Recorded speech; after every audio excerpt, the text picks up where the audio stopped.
Hello and welcome to a video about The Signal from Tolva, a video game. First of all though, full disclosure, this is a game partially made by a man called Jim Rossignol, who is a man that I know. It's not going to stop me talking about the game, obviously, but context and transparency are important, so please do just be aware. And right off the bat, I'll say this game may well disappoint quite a lot of people. It isn't at all what I expected to be, and it isn't exactly what it looks like. To be frank, it's a real slow burner. I didn't really click with this game for almost an hour, and as a whole piece, it's a very subtle creature. There are moments of woof bang pow, certainly, but the game's mechanics are entertaining but simple, and the storytelling techniques are quiet and cerebral. Caveat 2 now, I won't be spoiling any of the plot stuff here at all, but I will tease a couple of moments that show you how ruddy exciting this game can be in the brief moments when you aren't serenely walking around over lovely hills.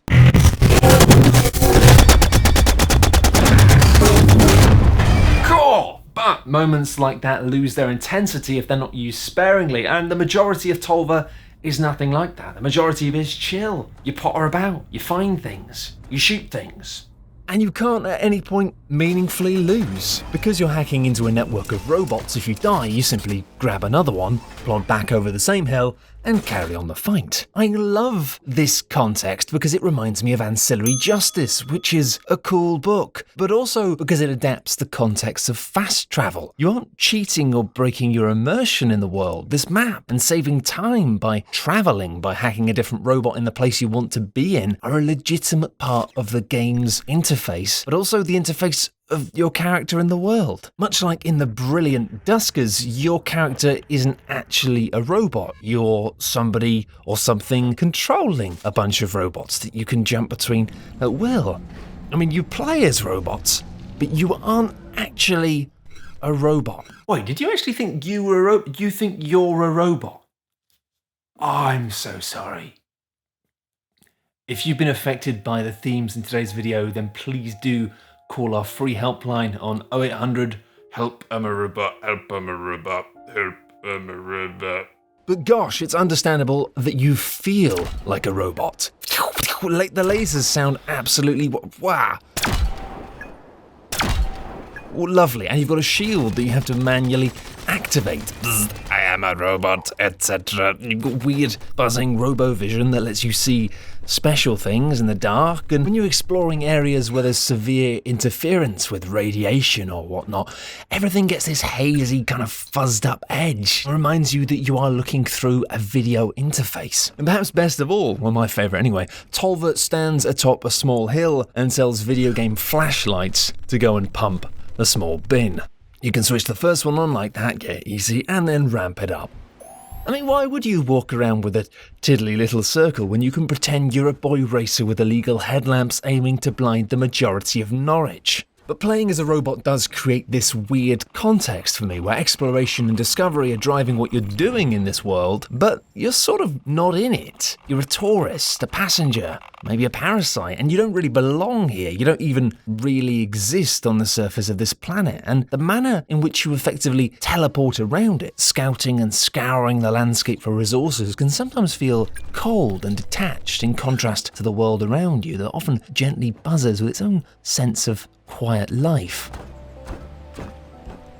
And I've got to say, it's almost a shame that the impact of this context from the game is mild to the point of being barely notable, because this sensation isn't unique to The Signal from Tolva. It's a reflection of how many video games feel and play. It's just that in this case, in the context of this setting, it works, it feels right, it makes sense. Of course you're coldly scanning the world for information and resources. You're a robot. Except you're not a robot. And there's no shame in admitting you need help and just picking up the phone.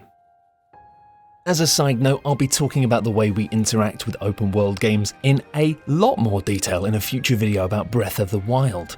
Keep your eyes peeled over the next few months, or if this video is already old, then whoa, maybe just go and watch that right now.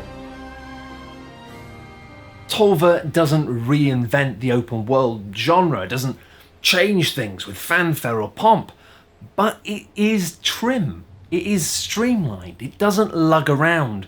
game systems and cliches that it doesn't need. Yes, you've got an open world with a map of icons of things to complete, but there aren't many of them.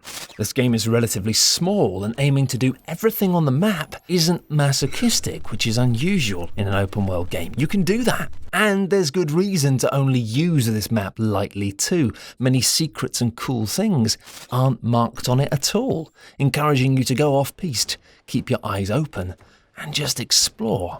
And even in terms of things that are on the map, some things aren't strictly completable. Outposts, of course, can be seized by force, but might end up then being reclaimed by enemy factions. Because whilst the combat loop of shield, shoot, hide is very basic, fights in Tolva pop to life because these three robot factions are all just doing stuff without you, guarding stuff, attacking stuff, or just pottering about, exploring things. It gives everything a slightly stalkery vibe.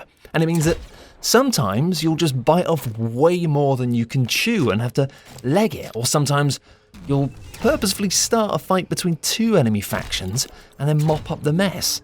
Or sometimes you'll be really on the ropes, having a rough time, only to realise that friendly robots just happened to be nearby and saved your arse like bloody heroes.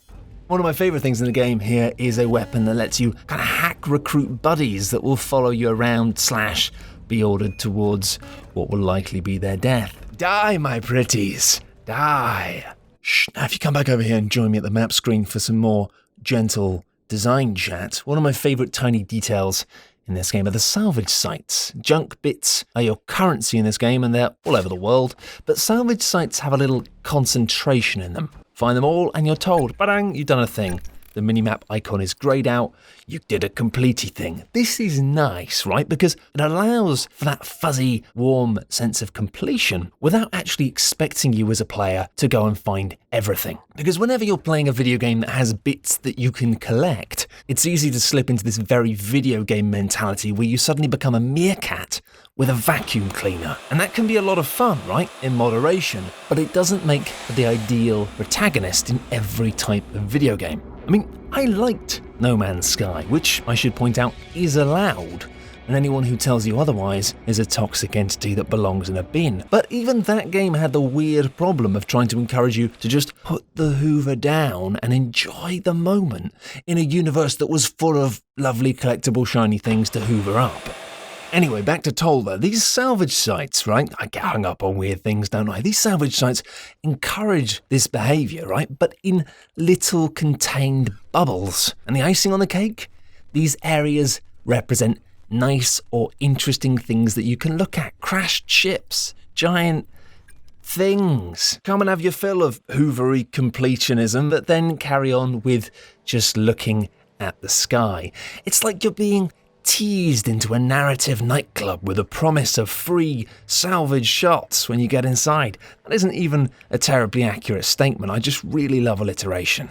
And sure, you've got optional collectibles that unlock blocks of text. So far, so video games. But here it is different. You know, you're not just unlocking a little bit of sprinkle of flavour on the side. Here, this text is almost everything. It's kind of the story of the game. And it's unapologetically dense and often intricate and strange. And it's a lovely touch, I think, that sometimes these strange things are accompanied with some additional information from the broker, a character in the game who gives you insights or thoughts or advice, a character breaking down some of this strangeness a little bit and just trying to help you. It gives the game's writing an almost novelty vibe.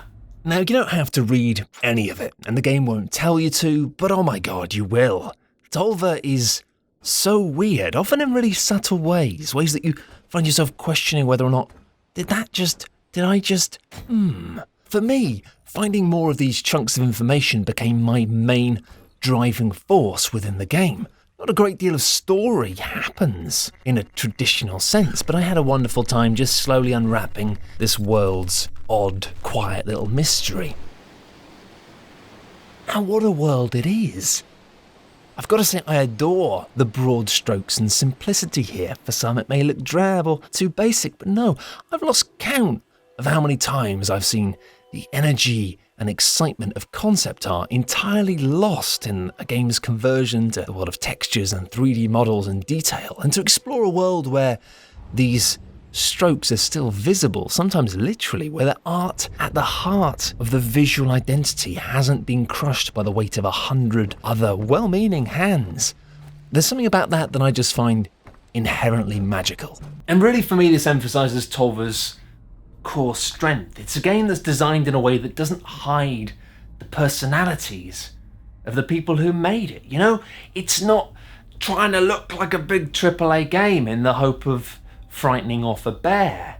And obviously it's a kind of small open world shooter with robots and guns, so a lot of people are going to come into it with bigger expectations. But once you're there, once you're in it, it's quite clear what it is, who it's for, even if the answers to those questions are both quite strange. The signal from Tolva doesn't try to extend beyond the scope of what it feels it can handle, which I respect, even though it does leave some aspects of the game feeling thinner than might be ideal, and certainly thinner than some might expect, especially when trying to handle weightier narrative bits in the game, like the beginning of the game or the end of the game, both of which it's, I feel fair to say, felt a little bit flat.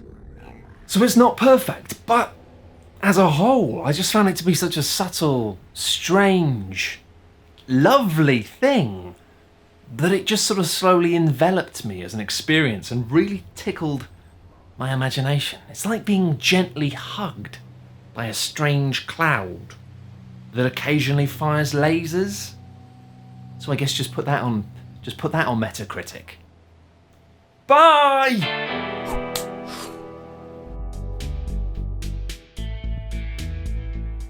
My job is ridiculous. Thank you very much for watching another video. Gosh, there's so many videos on the internet. How do you choose the right ones? I don't know.